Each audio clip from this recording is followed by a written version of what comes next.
What's up, YouTube? This is 82 and 0. Welcome back. Today we're going to talk about the 1985-86 Boston Celtics. They're one of the greatest NBA teams of all time. They were coached by Casey Jones, who himself was a Boston Celtics legend back in the late 50s all through the 60s. They had one of the greatest records of all time. They went 67-15. Now, what you got to understand before this, the Celtics, they had a bunch of success in the 50s and 60s and 70s. And Bird was the torchbearer through the 80s. They had won a championship in 1981. They won one in 1984. But in 1985, they were embarrassed because for the first time, they lost to the Los Angeles Lakers in the finals. Before that, they were undefeated against the Lakers.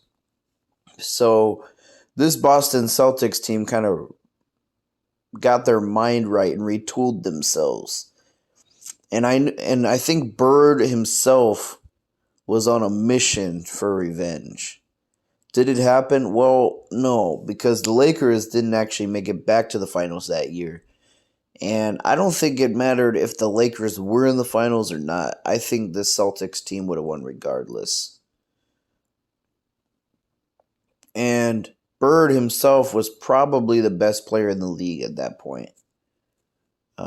He won 3 MVPs, 1984, 85, 86, 3 MVPs in a row. You could make a case that Magic was the best in the league then, but it was back and forth between the two. So the team rebuilt itself, or not necessarily rebuilt itself, but they added some key additions like Bill Walton. Now, Bill Walton was a Hall of Fame center back in the 70s. He played in Portland. And coming out of college, he was one of the best collegiate players of all time. It's just he had a lot of foot injuries. He couldn't stay healthy. For example, his rookie season, he only played 35 games. Second season, 51. Third season, 65. Fourth season, he played 58 games. Now, after that, he missed an entire 78-79 season. The following season after that, he played just 14 games. Then he would miss 2 seasons in a row. And then he'd play 2 seasons in San Diego, where he'd only play 33 and then 55. And then his final season, when they became the LA Clippers, he played 67 games. So, how good was Bill Walton? Well, at his peak, he was an 18-point-per-game scorer, 14 rebound, 3 assists, and 3 block. And he was a champion and an MVP. And he became the 6th man of the year for this Boston Celtics team. And this Boston Celtics team was pretty big. So they had Robert Parrish, 7'1", who's a Hall of Fame center. They had Bill Walton coming off the bench for him, who I was talking about. They had Kevin McHale, one of the greatest big men of all time. He had some of the best footwork, some of the best post moves. One of his nicknames was the torture chamber, because when you'd go down low and play him, he had a plethora of moves to get past defenders. Then you had Bird at the small forward position, who's 6'9". I think probably the smallest person in their starting lineup. Danny Ainge, the 6'4" shooting guard, who was a sharpshooter. He himself shot 35% from 3 that year. Bird shot 42%. Those were their 3-point shooters. But at the point guard, they had Dennis Johnson, the Hall of Fame point guard. Now, he himself was a championship player back in Seattle. He won a championship with the Seattle Sonics in 1979, and he was the leader of that team. So in his prime, he was an all defense. He made 9-time all defense, 2-time all NBA. He's the 1979 Finals MVP and a 5-time All Star. His last All Star appearance would be in '85, the year prior to '86. But he was a great, great defensive point guard. So this Boston team could kill you on defense, but at the same time, I mean they were the first rated defensive team in the league, but at the same time they were the third best offense. So they could kill you in a plethora of ways. They could kill you down low with Kevin McHale and Robert Parrish, or they could take it outside with Larry Bird and Danny Ainge. So this team also had a few role players like Jerry Sitchin, who was a sharpshooter himself, Scott Wedman, another sharpshooter, Rick Carlisle, Sam Vincent, Greg Kite. This was a great team. And they posted one of the best home records in NBA history. I think the 2016 Spurs were the team that defeated their home record. But they were on a mission to get revenge. They were embarrassed by that loss to the Lakers. And like I said, Laker or no Lakers, they were going to win this. And so they hit the playoffs in a stride and never let up. They started it out with a 3-0 sweep of the Bulls and a 4-1 series win over the Hawks and a clean sweep of the 57-win Milwaukee squad. And that Milwaukee squad wasn't a joke, This is one of the most forgotten teams of the 80s. Sidney Moncrief, great defensive team. And they defeated them in 5. And then it was time for the finals matchup they waited for all year. And it was Houston. Yeah, Houston upset the Los Angeles Lakers. And I think a lot of people forget about this Houston team.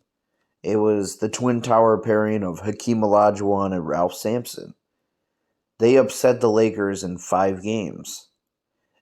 And this is the only, I want to say, no, probably not. 81 and 86 are the only times the Lakers weren't in the finals in the 80s in the Western Conference.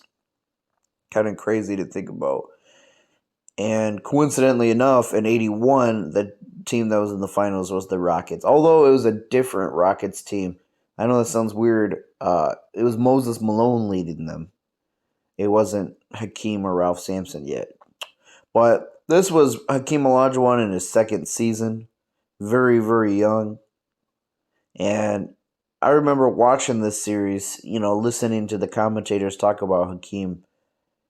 And Hakeem, he did everything he could against this Celtics team. He stepped up the best he could. He just didn't have a lot of help from his team. I know that's an excuse you hear a lot with final series, but it's true. I mean, nobody else really stepped up on that team. Hakeem Olajuwon put up 24 points, 11 rebounds, 2.3 steals, and 3.2 blocks. And Ralph Sampson only had 14 points on 43 shooting. But the Celtics team, Kevin McHale and Larry Bird, Kevin McHale averaged 25 points, 8 rebounds, 2 blocks. Larry Bird averaged 24 points, 9 rebounds, 9 assists, and 2 steals on 48% shooting, 36% from 3, and 93% from the free throw line. Great team. Game 1, Celtics would win. Game 2, the Celtics would win. So we kind of knew right out the gate the Rockets weren't going to win this when the Celtics took that 2-0 lead. Then in Game 3, the Rockets would win 106-104, making it a 2-1 series. But then the Celtics would come right back and win 106-103, making it a 3-1 series. Then the Rockets would win 111-96, making it 3-2. Then the Celtics would blow them out 114-97 in Game 6. This would be Bird's final championship, and a lot of that is injuries. He had a lot of back injuries, and unfortunately, this team suffered a lot of tragedies, with Len Bias passing. So, for any of you who don't know, they got a steal in the draft, in Len Bias, right after they won this championship. Now, Len Bias was supposed to be like this generational talent. He was the second pick in the 1986 draft. Yeah, you heard me right. So this team that won 67 games, they had the second pick. And Len Bias, he was supposed to be like the future of the league. He was playing out of Maryland, great all-around player, and unfortunately he passed away before he could even play an NBA game. And I'll let you guys watch my video on that. I won't cover that too much. Then they had another guy pass in Reggie Lewis. Now, Lewis was an all-star for Boston. So there was a lot of factors why they couldn't get another championship. Like I said, injuries. For example, the 89 season, they won just 42 games because Bird only played 6 games. But I do want to note, though, they did make it back to the finals the following season in 87, and they would lose to the Lakers. So 86 to me is Bird's best year, hands down. He was at his absolute peak, at best numbers of his career. Kevin McHale, he himself had a lot of injuries towards the end of his career. He was at his absolute peak. Then they had great role players, and I shouldn't say role players, but former All-Stars, former championship players in Dennis Johnson and Bill Walton. Great role players in Danny Ainge, Jerry Sitchin, Rick Carlisle.